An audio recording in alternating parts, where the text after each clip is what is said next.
So initially, this was going to be a list of some of the best retro low poly art styles I could find in the defining eras. So that's like N64, PS1, even a bit before that, maybe for arcades. And as I was looking through a lot of examples, I found a lot of hidden gems for things like PS1 era. So much so that it kind of made it weird to just, say some definitive, like, these are the best ones when there were so many that people don't really know about. I'm talking games like Fear Effect, Slap Happy Rhythm Busters, the Fist of the North Star game that I guess didn't come out in America. I saw some of these and I knew that not a lot of people knew about them. As I did some research, I found that a lot of the same answers kind of came up. So I'm going to more just look at what are the most important sort of retro low poly art styles that I think a lot of people to this day still bring up, talk about, use, or just say that my stuff looks like. To start off, let's just get a couple of these big ones out of the way. The first one being Mario 64. So Mario 64 being one of the first really big 3D games that a lot of people liked and were okay with, so much so that it's continued on being relevant to this day. The sort of art style that kind of created, maybe without knowing it so much. So a big one that I see that maybe not a lot of people follow when they make stuff that looks like this is the disconnected joints being maybe a lot more disconnected than people think. Even like the stomach and stuff is like separate pieces, and I don't think people tend to follow too closely to that. But I think a good representation of what this art style looks like kind of has that element. And then I also think another part that goes with it is this sort of gradient texture shader sort of thing. Since this was early on in 3D, they didn't really get into texturing too much. It was very simple. So a lot of the textures were just like gradients and more singular color type things. So when I see people making stuff like this, that tends to be where the elements are, is just solid colors and more focusing on the silhouettes and the shapes of the things. Obviously, you have the proportions, the big heads, the hands, and the feet. And an element to these Mario 64 style characters is a lot of people actually like to mod them into the game, Mario 64 emulators. And because of that, the proportions do typically need to match the same proportions as Mario. So you're a lot more locked into those proportions than other games. As far as the environment goes, there's a lot more like PNG flat things, such as like the trees that are pre-rendered. Some of the textures are a little bit more simple, muddy, kind of tiled. And this makes sense because, such early on, this was kind of how they would go. There's also a sense of liminality to that, and I believe that more or less comes from the fact that it is just these big, tiling, mushy kind of textures. I mean mushy in the sense that the texture on, like, say, the ground, the grass, whatever, is just like a couple of, like, colors that is kind of fuzzy due to the N64's rendering. I think this is really cool. I would like to make maybe a SuitNtie Mario style, but, I'm not sure if I want to, but yeah, it's great. I love seeing it. It's awesome. Another element to this is Mario has a lot of big movements, wide movements. And I think the models, it's more of an animation thing, but I do think that the models are kind of built to accommodate this sort of animation. Honestly, having separate parts to the limbs actually really does help, because then you don't get a lot of clipping and breaking of the meshes. If an elbow just is two different parts, then it's easy peasy. Jumping over to PlayStation 1, a very common one that I see is Ape Escape. So this is the other one that people will tell me my stuff look like. If they don't say Megaman Legends, they'll say Ape Escape, which I'm cool with. I love Ape Escape. It looks awesome. It's interesting actually looking back at it because there are elements that are kind of bizarre to it, and I would specifically point at Spike's head and the lack of nose on a lot of the characters. Now, I think stylistically it works pretty well, but it is kind of strange to look at, and I think it's really weird when they kind of bring that element forward throughout more games of the series, or even when the character shows up in other products. But that being said, I'm pretty sure he has a nose. It's just the stylization kind of makes it look like he doesn't. So I don't know. It's a weird one for me. But a big element that I see here, I'm not too sure on the date on when it came out, but I know they have textured eyes and facial animations. Now today, and even with characters that have bigger elements, like let's say Mario's got his nose and his mustache, you can actually animate to maybe get some more facial features or whatever. You can move the nose up and down to talk, or something like this, and more anime focused character using these textures is brilliant, because then you can actually have higher level expressions and relatability to the character with those set expressions, more so than maybe other games would. Like I look at Metal Gear Solid, where the faces are a little more static, as amazing as the game looks. Games like Ape Escape and Megaman Legends does this as well, where it's textures, you can really get a lot out, and I think it's stuck in a lot of kids' heads more, so they remember it a lot more, because these characters were so much more potentially expressive than other games they would have played.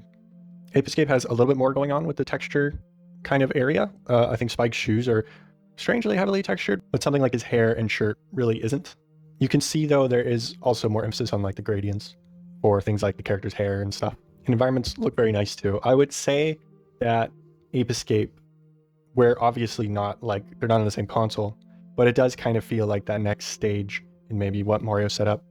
Just to put another one up here, because I obviously know it, something that I do is Mega Man Legends is very similar to Ape Escape. I believe I would say, like, stylistically, Ape Escape is fairly similar. It almost seems like Megaman Legends was heavily inspired and took the torch, because you have a lot of the same elements, like I said, the textures for the faces and stuff. But Mega Man does focus a little bit more on things like bigger hands. The hands are typically clumps instead of like the hooks that Ape Escape has. You have longer legs and just different proportions, obviously. Mega Man does, and the other characters have them all. The other NPCs and characters in the world also kind of share these looks. So it's it's a great look, and I think people remember it so fondly for similar reasons that, yeah, it just sticks out in your head. You just kind of remember it. Because, the gameplay for a lot of people, especially back then, is not great, but the look is so extremely appealing that I think that's the element that people take away from it. And also, just playing Megaman Legends 2 recently, it truly does feel like a 2000s anime, the cutscenes and everything. So I think that's also an element that kind of remains in people's heads. Like, the cutscenes don't even necessarily feel like video game cutscenes, they feel like anime cutscenes, which is really interesting and really cool. I know as well with Mega Man Legends, there's this interesting thing with the textures that they are like camera based. And what I mean by that is the texture only looks correct from a certain camera angle. So like the bottom row teeth of a character has sort of the angle that the camera's facing. So they kind of had to make these with the certain angles in mind for, say, the cutscenes. It's fascinating and interesting because it's so specific. Usually with a lot of these characters and models and textures, you kind of have to make something that's extremely versatile. So to have something that's so focused on, like, say, a camera angle is fascinating. Also, another element I noticed, just because I make these so much, is they have shadows in their in between the legs and like the underarms, and they always just kind of have these shadows on the textures, which I think actually does go a long way. A lot more. It looks nicer than people realize. Kind of going back a little bit more to the arcade scene, I would say one of the more important art styles potentially is like Virtua Fighter, Tekken. And I say this because it is very much its own. I think some people might look at, say, something more with realistic human proportions like Resident Evil or something and go like, oh yeah, Virtua Fighter, Resident Evil is the same. But honestly, really no, you can kind of tell when a game looks like it's taking inspiration from Virtua Fighter and kind of progressed through the years. Like, you'd say Virtua Fighter led to Tekken, which led to things like Tobal and Rival Schools. The sort of disjointed limbs with an emphasis on higher textures, because there is no environment that you have to really worry about. You can just focus on the characters. So the characters themselves have a stronger, you can put more time and effort into them. And because of this, it really does show. I would say Tekken 3 still looks phenomenal. I've recently kind of been looking into Rival Schools, and it looks really, really nice. Now, this is, like I said, it's a lot of fighting games kind of have this, but it's really an art style that I think stands out to be like, yes, this is inspired by, Virtua Fighter or Tekken. I mean, even something like Sonic the Fighters, when I look at that game, I'm thinking Virtua Fighter, obviously it's Sega. I'm not really thinking, Sonic necessarily, So it's, I think it's an interesting one that maybe people don't talk about as much. Now we got Ocarina of Time. We talked about Mario 64 and it being kind of simple with more exaggerated proportions and bodies that are a lot of separate pieces. I would say this is kind of that Nintendo 64, what you would imagine would be like the best of looking. It has more emphasis on the textures, still not like as much as some of the PS1 games, but there's more emphasis on the textures. It has more real like proportions, and then it also has connected limbs, which, I put emphasis on, but that's a pretty big thing for a lot of people. Even remembering or when you're making new low poly, like some people really think that disconnected limbs is kind of weird or ugly. So, Link having essentially connected elbows and knees is a pretty big deal, not only just for the tech, but also for the animations as well. Now you have to deal with the kind of, weight painting of the vertices, like clipping and stuff. So it's more difficult. It really is, especially back then. There still is like a heavy use of gradients, I would say, but it's maybe more pronounced with higher fidelity. And it looks really nice. One thing I think that really does define the Ocarina style, though, is the hands.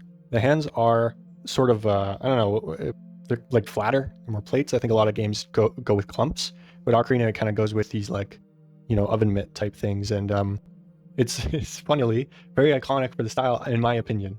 I really like Ocarina of Time. I think another area in which people find a lot of the iconicness is also in the environment. You actually have more pronounced textures on the environment pieces, like the grass and the trees and things specifically. Like I think the trees are pretty iconic, and the rock walls, very iconic looking.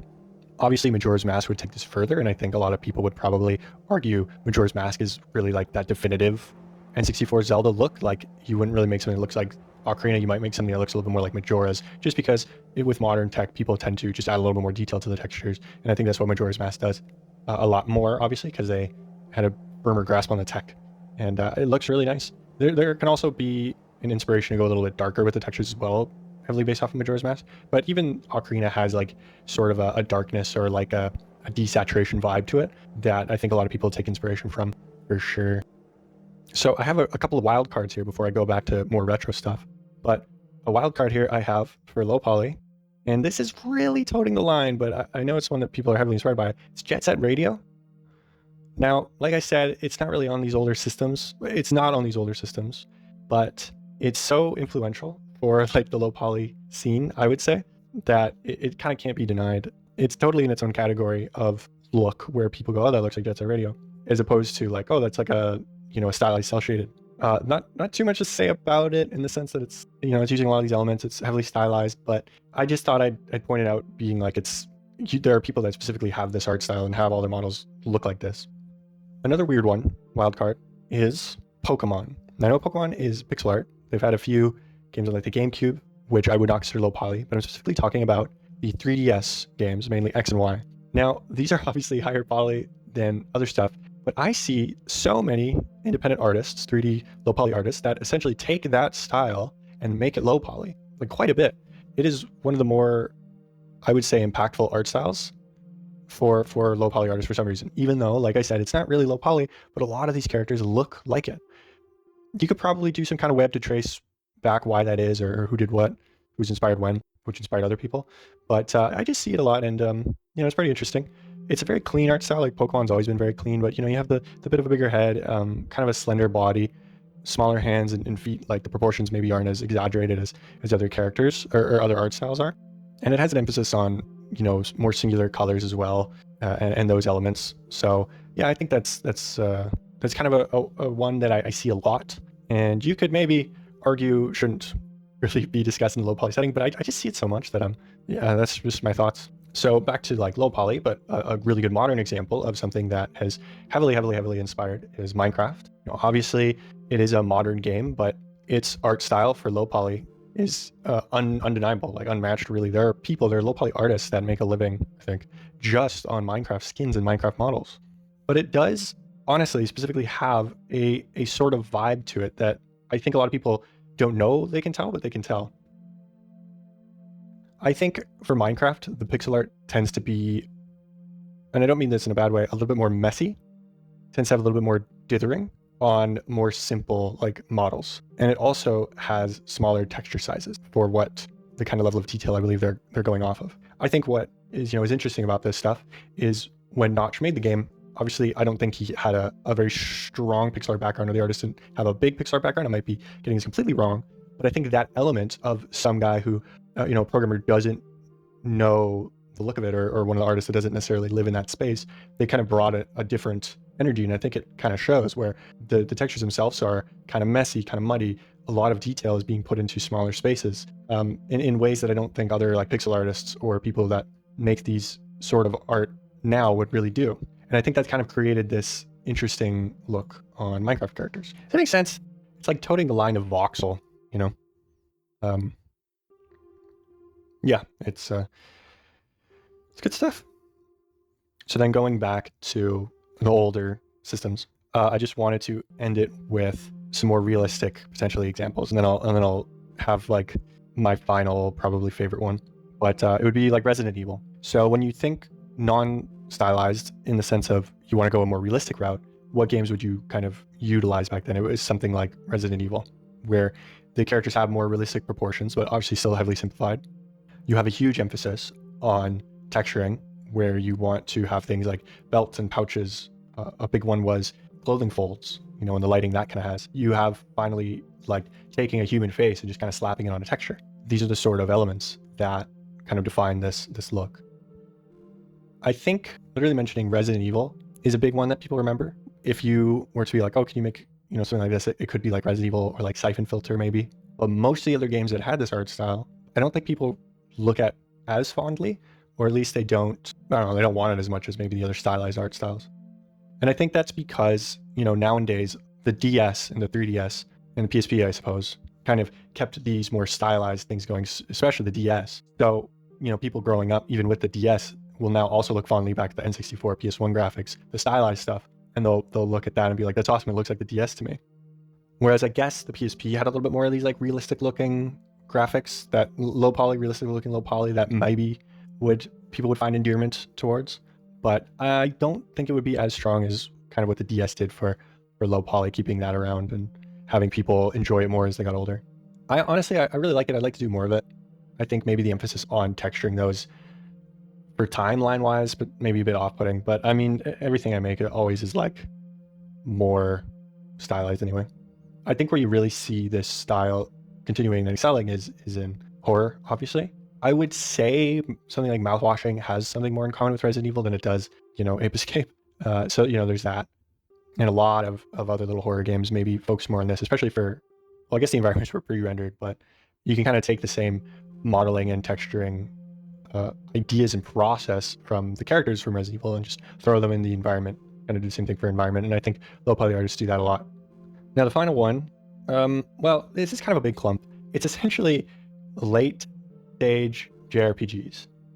What I mean by that is Final Fantasy IX, maybe you could say it as well, Final Fantasy IX, Chrono Cross. And I would say the game that absolutely looks the best on the system is Vagrant Story.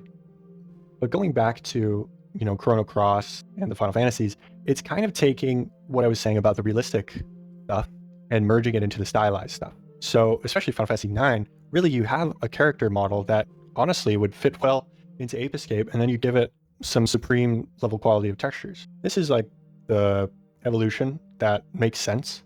It looks really nice, and I think it really holds up, especially if you just do like a little remaster where you're kind of HDifying it. It looks very nice. And that's kind of where we're hitting like, I was gonna say mobile, but now mobile's moved past and into like PS3 level graphics really.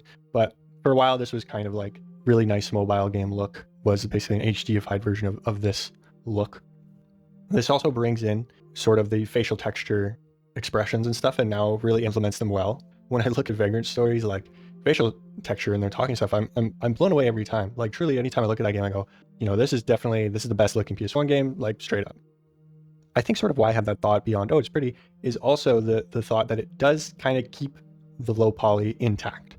It still looks low poly, but it looks gorgeous. You know what I mean?